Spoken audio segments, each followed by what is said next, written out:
Continuando com a apresentação, né, da ideia, a gente vai falar hoje aqui no terceiro episódio do funcionamento do sistema, tá? Dentro da questão ligada aqui ao funcionamento, a gente quer destacar logo de início um ponto que é fundamental, seja para esse modelo, seja para qualquer outro modelo de produção que a gente imagine ser possível, né, de utilizar em qualquer propriedade. O primeiro passo é justamente definir, né, de maneira eficiente o uso da terra. E nesse quesito, o primeiro ponto é fazer o mapa de aptidão agrícola. Mas para que fazer o mapa de aptidão agrícola? Né? Então, falar aqui rapidinho, já apresentar aqui a ideia. Ó. Então, pegar aqui uma área onde pela cor, então a gente vai ter a separação, né, do que seria as características de interesse agronômico. A gente está vendo aqui esse verde, né, pontilhado, esse verde pontilhado de amarelo. São áreas que teriam aptidão agrícola bastante interessante, ou seja, sem restrição para o uso de culturas mais intensivas, ao mesmo tempo que a gente vê essa área achurada aqui de amarelo, onde é um afloramento rochoso, né? E o azul é a área em que acumula água, né? E essa borda verde, essa faixa verde é a APP definida legalmente pelo Código Florestal, tá?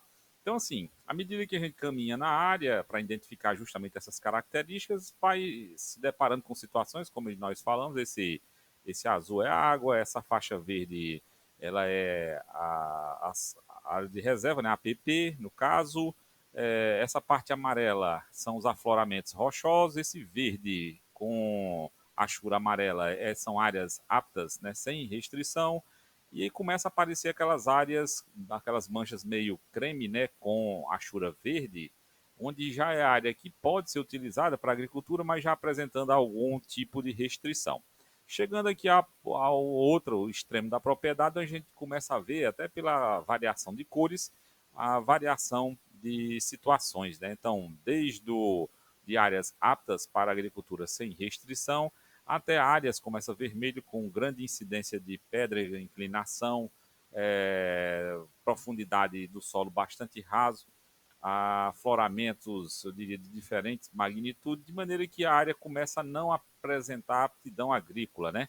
E nesse sentido, definido, então, que, por exemplo, nesta parte da propriedade, ela seria utilizada para outros fins que não produção. Então, nesse ponto, a gente vê que a propriedade ela vai ser classificada para diferentes usos e a gente deve partir da ideia de que deve fazer essa definição para que a gente possa chegar justamente a definir qual é a composição da propriedade pensando no seu uso. Né? Então, eu tenho áreas sem restrição para o uso na agricultura intensiva, áreas com alguma restrição ou restrição baixa, áreas com restrições já leve a média, áreas inaptas para a agricultura, né? As lagoas, a área de APP, que é uma característica da propriedade, né? As áreas de afloramento rochoso, que não estariam nem dentro das classificações ali de aptidão, e a reserva legal. Ou seja, a gente tem no final a possibilidade de ter, da área total, nesse caso aqui 210 hectares, a definição de quantos hectares ou quantos por cento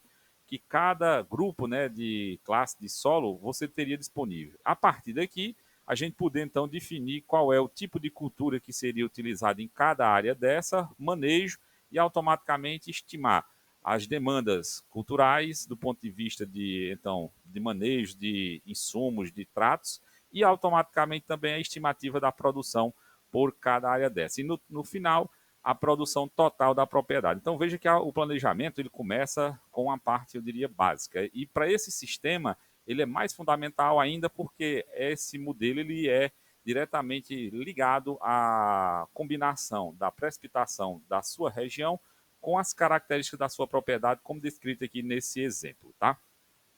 Na sequência, a gente mostrando aqui um ponto ligado ao animal e, claro, ao sistema. Aqui foi uma simulação que nós fizemos aqui de um clássico aqui de uma régua de DEP, onde a gente apresentou aqui uma ideia de inclusão. Eu diria não é nada de novo, essa metodologia, né, de avaliação de animais, porém com foco em alguns aspectos que normalmente a gente não está acostumado, onde normalmente nesses modelos, né, de avaliação de animal, a gente está ligado muito em cima das características fenotípicas do indivíduo, né?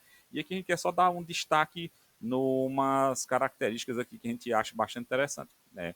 Claro, ó, se a gente for ver aqui nessa primeira coluna, na última parte, lá embaixo, a gente tem temperamento em sala de ordenha, que pensando no animal zebuíno, para esse sistema onde a gente tem que fazer a ordenha, né, uma ordenha durante o dia, não só produzir o leite, ou seja, ter aquele potencial de produção do leite é fundamental, como também esse animal deve apresentar um comportamento adequado para esse tipo de sistema. Ou seja, o animal ele tem que ter temperamento para a produção de leite. A gente está destacando a produção de leite, não só o leite, claro, também para o corte tem uma correlação elevada com produtividade, ou seja, animais com temperamento tranquilo, animais com temperamento que eu diria que favoreça o manejo, eles também têm uma correlação com melhor desempenho. E no leite é fundamental, especialmente pensando na ordenha. Então, esse é um ponto que a gente quer destacar. Vários outros aspectos também estão aí demonstrados, mas não vai ser objeto agora da apresentação.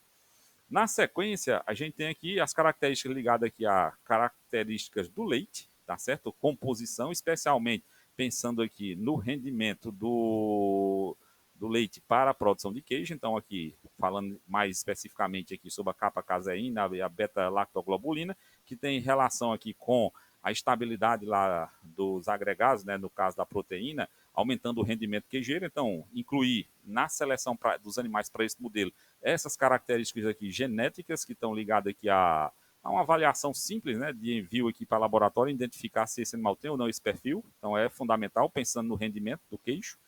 A gente ter também que esse sistema, as análises devem ser em cima de características ligadas à produção por área, ou seja, não é só a produção pelo animal ou por um indivíduo, mas também a relação da composição, por exemplo, do peso desse animal, do potencial de produção do indivíduo, né, que a multiplicação da quantidade de animais que você vai poder alocar por área, vezes a produção de cada animal, ele vai lhe trazer a informação da produtividade por área, e é isso que se deve buscar, então, dentro do sistema, identificar qual seria o perfil do animal em que você tem o melhor desempenho nesse quesito, né? Não só de produção, mas também até do lucro por área. Então, veja aqui, ó, que a taxa de lotação ela é fundamental, ou seja, eu selecionar o animal que, caso eu chegasse a ter o meu rebanho com um perfil similar àquele animal ideal, a gente teria, então, a taxa de lotação que seja desejada, ou seja, a máxima taxa de lotação pensada para o seu sistema. A seleção do animal, então,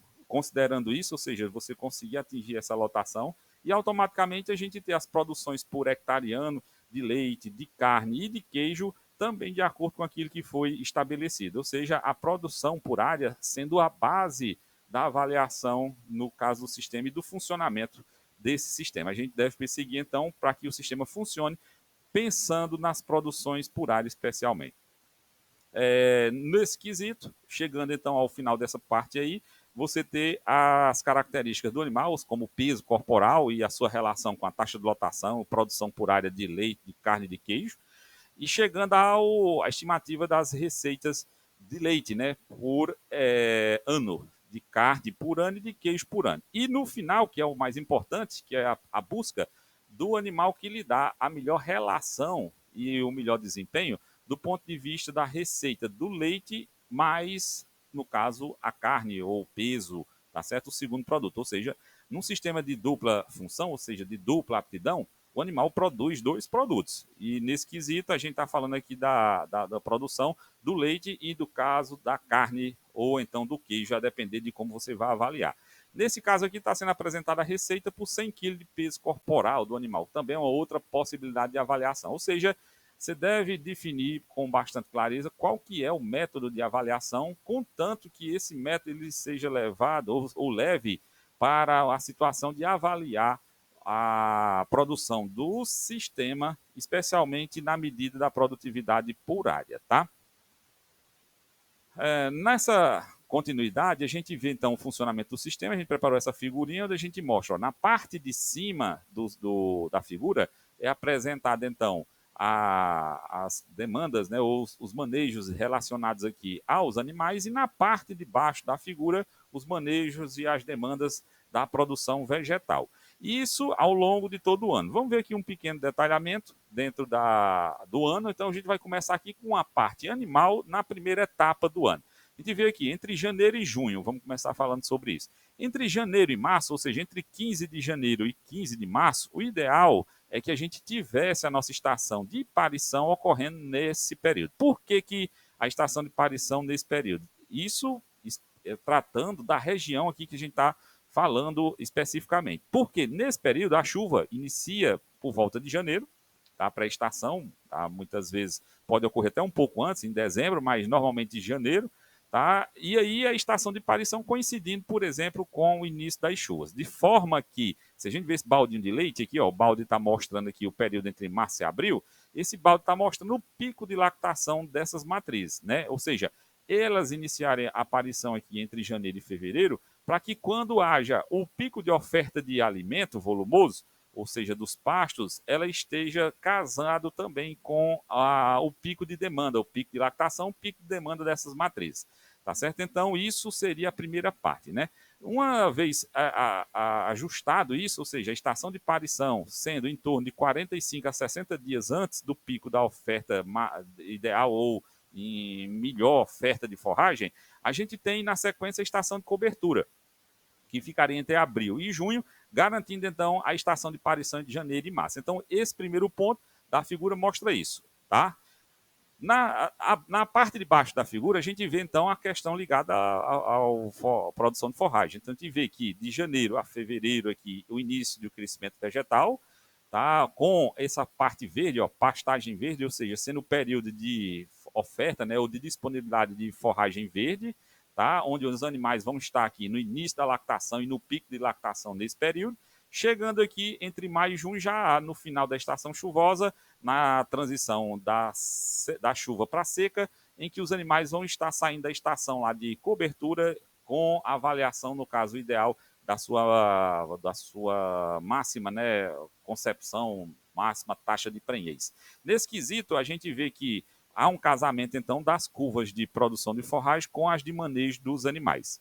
Na parte superior agora, no segundo período, a gente vê a apartação marcada aqui para em torno de outubro, que seria então no pico do período seco, em que os animais eles teriam automaticamente ali uma maior demanda no quesito de a cria estar em maior tamanho. Claro que a vaca está chegando ao final da sua lactação, mas o conjunto aumentando a sua exigência e em função de haver, então, nesse período menor oferta de comida, a gente tem, então, a apartação caminhando, então, para o pré-parto, que seria ali entre final de novembro até começo de janeiro, de forma que os animais, as fêmeas, uma vez apartadas, matrizes, são levadas, então, para o regime que seria equivalente aqui para o manejo do pré-parto. Chegando, então, a observar aqui também a questão da comida. Nesse período é o período em que a gente teria maior demanda, né, de suplementações, em que a gente vê um pasto diferido no período entre julho e até começo de outubro, é uma forma de ter alimento disponível,